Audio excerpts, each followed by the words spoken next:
What's up guys, this is Cody here, and today I have the third installment of the Perfect Jailbroken iPhone, so hopefully you guys enjoy this.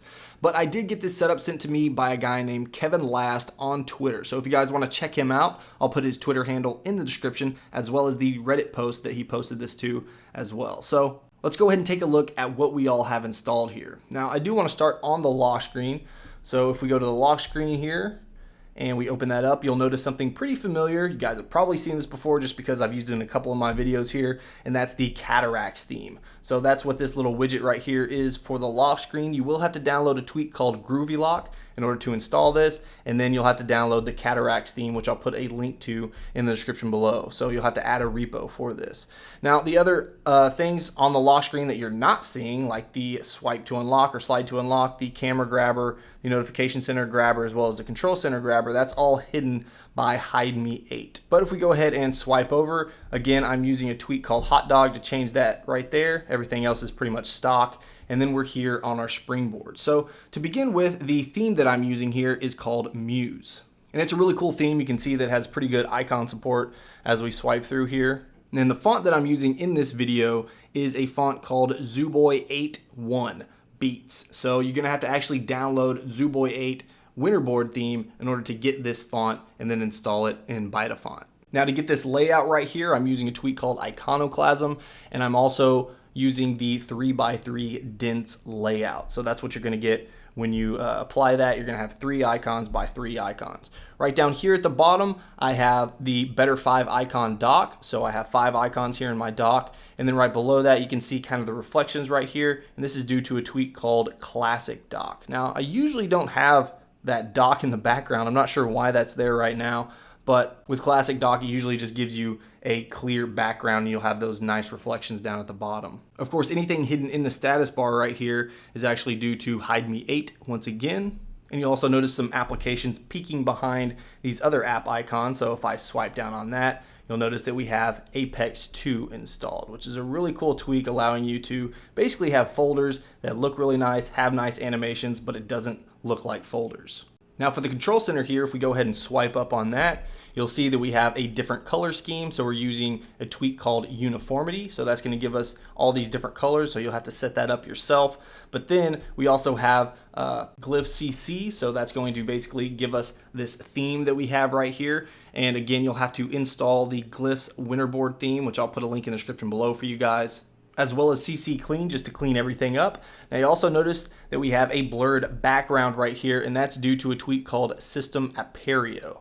I believe that's how you pronounce that. But if we swipe over, you'll also notice that this is actually Auxo Legacy Edition. So we have all of our nice little app cards right here, and we can continue to swipe through just as we would back in the original Auxo. You also see that this entire control center is actually rounded off, and that's due to a tweak called Roundification. This doesn't only take place in the control center, it also takes place on the notification center as well as in the app switcher itself. So if we open up the app switcher here, you'll see that we have a 2x2 layout, and that's due to a tweak called Gridswitcher.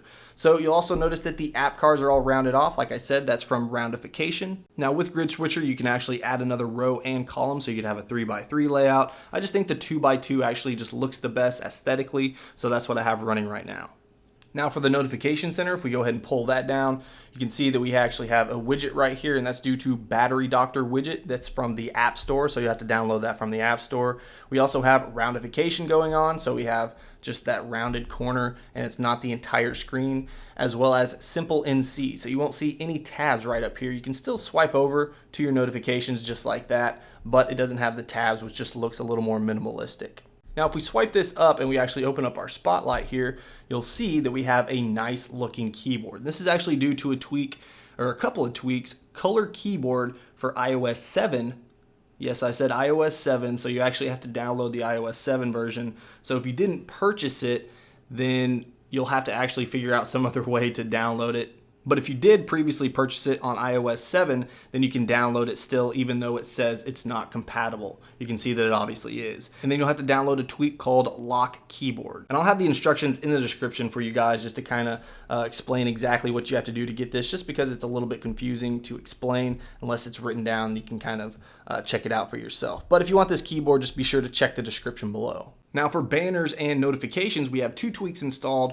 One is color banners as well as flag paint. So you can see right here for notifications, if we go ahead and swipe down here, you'll see that we have a couple of different colors here depending on what application that we're actually using. So green for messages, blue for Skype, white for PayPal. You see scrolling down here that we have just a bunch of different colors here for different applications. Of course, for settings here, if we go ahead and swipe down and we open that up, you can see that we have Eclipse 2 installed, which I normally have installed here just for settings. Some of the other applications I don't use it in just because it can look not great, but a lot of the ones there, especially the ones that it's optimized for, it looks really good. Now, if we go to my lock screen here, you can see that I actually have a tweak installed called Priority Hub. So when you have multiple applications that you're getting notifications from, you can actually just tap on either one of those, and that's what's going to load right up here. So you can see if I tap on that, then it's going to show those right there. So that's pretty much it for the setup of this video. Let me know what you guys think about it in the comments below. Again, of course, if you guys want those wallpapers, be sure to follow me on Twitter. I'll be posting those up right when this video goes live. So of course, if you enjoyed it, make sure you smack that like button. It really helps me out. Of course, if you want to see more videos just like this, be sure to subscribe. All right, guys, until next time, peace.